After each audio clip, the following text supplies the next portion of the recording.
Sido, c'est un texte autour de sa mère. On se rend compte que Colette adorait sa mère.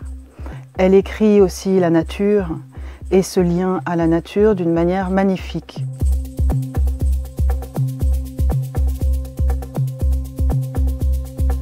Pour moi, c'est un français unique. C'est une manière extraordinaire de parler à la fois de la nature, de la transmission, du souvenir, de sa mère, de cette tendresse, des petites choses qui font revivre les personnes mortes. Et elle le fait avec une sorte de joie aussi. C'est jamais lourd, c'est toujours plein de couleurs. Alors évidemment, c'est pas forcément le français qu'on utilise aujourd'hui.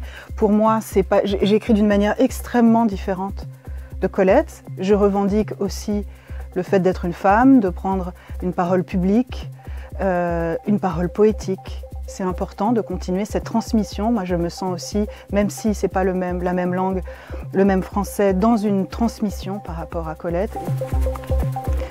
Levé au jour, parfois devançant le jour, ma mère accordait aux points cardinaux, à leurs dons comme à leurs méfaits, une importance singulière.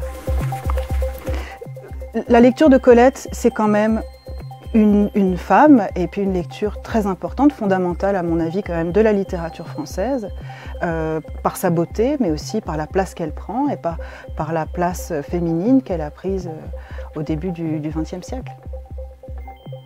Ainsi faisait ma mère, coiffant de cornets en papier toutes les petites créatures végétales assaillies par la lune rousse.